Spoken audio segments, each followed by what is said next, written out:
Welcome to the Alpine Church of Spiritual Living this morning. Glad to have you here. Glad that if you are watching this on YouTube, that you are there as well, watching and taking this in. If we are feeding you in any way positively, we'd like to know that by asking you to go onto our website, alpinechurchofspiritualliving.org, and press the donate button and let us know that you are supporting us in that way. I'm going to be reading the thought for the week, Spring into Action. With warmer and drier days comes the inspiration to spring into action, this Sunday's message. Each of us has our own interests, talents, and ways we bring forth into the world. For many of us, those will change over time and seasons.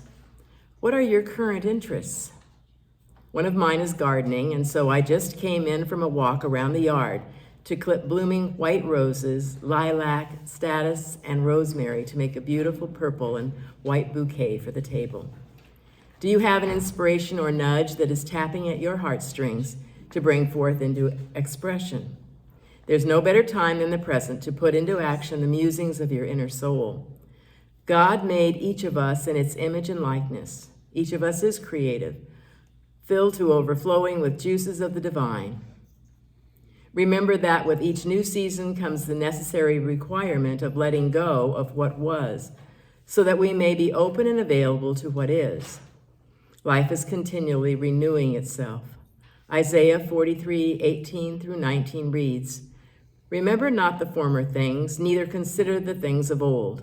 Behold, I will do a new thing. Now it shall spring forth, and you shall know it. I will even make a way in the wilderness and rivers in the desert." Unquote. Life is for living in the now. Open your eyes and awareness to the newness of endless possibilities. You can do it. Say with me, I am now joyfully living in the blessed eternal now, as I let go of the past and bring forth newness of life all around me. For this I am grateful, and it is so.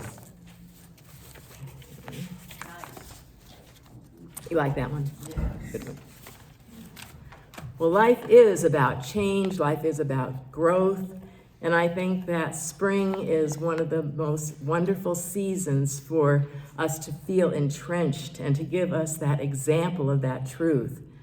And every one of us has those eternal qualities within us, the newness, the growth, the change. That is part of our eternal self, not necessarily accepted and embraced and welcomed by the human self. Many times our small egoic self has this notion that we want to claw and scratch and hold on to what is rather than let go and welcome the new, welcome the change. But it's clear to us from the beginning of little tiny tots on up that life is about change, that we're going to change. And as we get older in life, we look in the mirror and we say, gee, I don't like, I love what Wayne Dyer said, who's that old man renting my face? But things change, things start sagging that didn't used to sag. And just to get you a heads up, in a couple of weeks, I have a eyelid repair surgery scheduled. So on Mother's Day, I might look like I'm beaten up black and blue and swollen. I didn't get into a fight, but I'm able to hopefully see better after that's done. So this morning's message is spring into action. And I want you to recognize that I'm not talking about spring into action by just shooting off the hip and doing whatever without any sort of forethought or planning or realization or recognition of what it is you're doing. Because what I really want us to get over is the fact that this eternal being that is within us, that is not affected by the outside world, has our highest and best good right now in mind for us. This eternal now of what we are, this energy, wants us to demonstrate, to play, to be itself in expression. And so we need to move out of our comfort zones and move into something new. I wanted to share with you a reading. I read the daily messages in Walking in Grace from the Guideposts magazine. And this is the one from yesterday. It's written by Chanel Eliason. Eliasen. I don't know how you say that, but anyways, it is a quote from Philippians 4:19 to begin with. And my God will supply every need of yours according to his riches in glory in Christ Jesus. 11-year-old Isaiah carries a tray across the backyard. The tray holds brown paper pots. The pots hold seedlings, tiny leaves holding tight to faint green stems thin as threads. We're planting a garden. The sun spills over this new yard like gold. Isaiah and his daddy built 3 boxed beds, then filled them with dirt, made rich by the river. Time to get these in the ground, Mom, Isaiah says. He longed for a garden, and his face shines like the day. We kneel down and run our hands through the warm earth. Isaiah takes a trowel and opens the ground. With care, he settles the seedlings. His hands push and pat the dirt and then offer water from a copper can. The seedlings look weak and small in the empty bed. Inside, I feel like that seedling. After home teaching 5 sons over 22 years, the next school year may be my last. My head swirls with thoughts of what my new life will look like. It's starting over.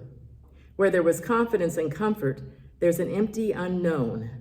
I feel weak and wobbly, spindly and undeveloped, like those strands of spring green.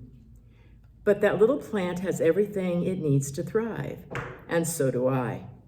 God's word is rich with promise. He walks beside me, he goes before me and after me. He lights my path, and because of his goodness, I'm sure-footed. My inside quakes, but the Lord's nourishment is real and true. Isaiah finishes the watering, then, like he has a window to my soul, my son speaks to his seedlings. There you go, little one. You're going to be okay. And then ends with, Lord, when I feel weak and uncertain, I will trust in you. Amen.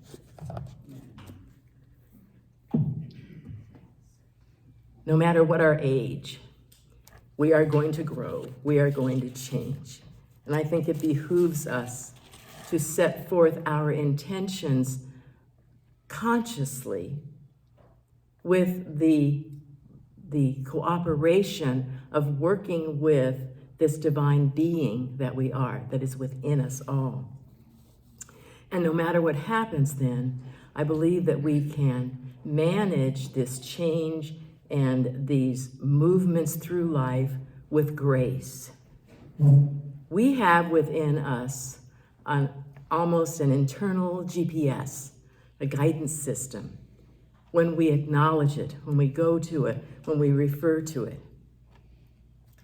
Now, I'm going to share something with you that's a personal experience that I think is embarrassing, but I hope that you will glean something from it. I had an eye doctor appointment with a surgeon for my eyes, and I was given a little business card with the addresses where to go in Coronado. And so, I put it on my phone, I put the address in, I know where I'm going. And it was 801 Coronado Avenue. And I get over to Coronado, and I find Coronado Avenue. Yes, this is what the map says. And it's a residential area.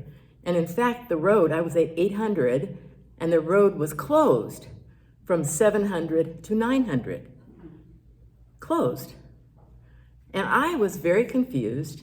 Now it's about 10 minutes before my appointment. I didn't know how to get there. I was just so confused. But I have the phone, set up to where I can just talk and do it. So I set the phone up. I called the office to ask, how do I get there? And it went to voicemail. Okay. And now I'm driving around Coronado, and I found myself on this street that ended up where I was about to enter North Island Naval Training Center. And I thought, well, this isn't right. And the phone rang. Well, it wouldn't operate on the system, for the car to answer it. So I touched the speaker on my phone on the seat, didn't operate. The only way I could hear was to put it to my ear, and it was the office telling me how to get there. So I'm listening to her, and I'm driving, and there's no place to pull over, and I'm turning around, and then I hear this beep beep, and I look in the rearview mirror, and here's a Coronado cop car pulling me over. Thought, oh gosh. So there was a spot to pull over. I pulled over, and I thought, oh great. And I had to hang up on the girl. I just said, okay, I can't talk to you now. And so this fellow comes up, this policeman comes up, and I was, again, still befuddled. I had the business card in my hand, and I said, can you please tell me how to get to this place? And he says, I will certainly do that after we finish this traffic violation. So he asks, for the paperwork. I give him the paperwork. He goes back to his vehicle. And I'm sitting there thinking, oh, this is a good example. This is a good opportunity to practice living in the now, to experience my feelings. We have been talking about experiencing your feelings and letting them flow so that they can just, not be bottled up. And then I start evaluating them. I start labeling them. Said, no, you're not supposed to label them. You're just supposed to let them flow. I'm sitting there thinking, I wonder how much this is going to cost me. And, all of these thoughts are just, flying through. So finally, the guy comes back, and he said, I can tell you're very upset. But you were paying no attention whatsoever to what you were doing. He said that I understand you don't know where you're at, you're lost, but I was behind, you drove right by me and didn't see me. I came up behind you and put on my lights and you didn't see them. I finally had to hit my siren that got your attention. And I said, yes, I know. And he said, well, enough for the lecture. I'm not gonna give you a ticket today, I'm gonna give you a warning. He said, and he pulled it off of the tablet and he said, now you don't have to do anything with this. He said, do you have a magnet on your refrigerator? And I said, yes. He said, put it on your refrigerator as a reminder. And I said, yes, sir. And I said, and I know better than this. I know better than that. I said, now can you tell me how to get where I need to go? And then he started to say, because I said, I told him, I tried to put it on speaker. I tried to do this. It didn't work, and the only thing I could do was listen to the gal. And so he says, she said to do this. He said, well, it could be to that, could be that. And I said, well, what if I just follow you and you could take me there? He says, well, do you think you can catch up? You can keep up? I said, yeah, I'll try to keep up. And finally it dawned on me, because he goes up and he's on 10th Avenue and Orange Avenue. And he signals me to go over into the left-hand lane. Because she told me my brain heard it, but it didn't process. They were on 8th and Orange. Nothing to do with Coronado Avenue. It was in Coronado City, but for whatever reason, my brain was thinking it was Coronado Avenue. It was Orange Avenue, the main drag through the whole town. I mean, surely you can find that. So I finally got to my appointment, late. But I thought, what? And I was telling a friend of mine about this yesterday, and she said, and I told her how I've been practicing being in the now. She goes, okay, you really weren't too much in the now when you didn't even know the right street that you needed to go to now, did you? I said, you're right. So I'm sharing this with you as a hopefully an example from somebody else to remember to be in the now, to not make assumptions. See, my brain just twisted it around and made an assumption. And I was reminded, I was thinking about the 4 agreements. I haven't talked about the 4 agreements in a long time. But the 4 agreements are: be impeccable with your word, don't take anything personally, don't make assumptions, and always do your best. And that 3rd one, don't make assumptions, that's been my nemesis of all 4 of them. That's probably the one that has always challenged me the most. And so I'm just, as a reminder, letting you know, by the way, I've been stopped 5 times by police. I've had 1 ticket because every time this kind of thing happens. And, they give me a warning and I go on. And I have it on my refrigerator, by the way. I put it up there. But I want you to recognize that this life is going to give us opportunities for growth, for change, for newness, and for us to be available to go with that flow. To know that maybe this is a challenge right now, but there's something that I can learn from it. There's something that I can take away from it and grow and be more of a person that is revealing this inner light that is within me. If we can only allow ourselves that opportunity to let ourselves grow and to let others grow, that others are going to mess up. They're not going to be doing all the best they can at every moment. In fact, that 4th agreement is do the best you can, but that will change. That will be different depending on, what we're happening in life with us. So admit and honor and recognize that we are all on this evolutionary growth process of revealing more of what we are within us, this infinite being. Marcy Baruch has some songs, and a couple of the lines that really strike me, and I think about them often. One of them is, life calls us to create. Life calls us to create. And the other one is, in each tiny choice, our fate. In each tiny choice, our fate. When we are anchored in the divine, when we know without a doubt that my guidance system is within me, is about me, is, as the reading that I read said, that God goes before me, behind me, beside me. God is within me. This goodness is wanting to lead and guide me to my highest and best good. Let's take direction from it so that we can go to a new course perhaps that we've never done before, knowing that we are prepared for it. Life is for us at every moment. Be for yourself and others just as much. Namaste.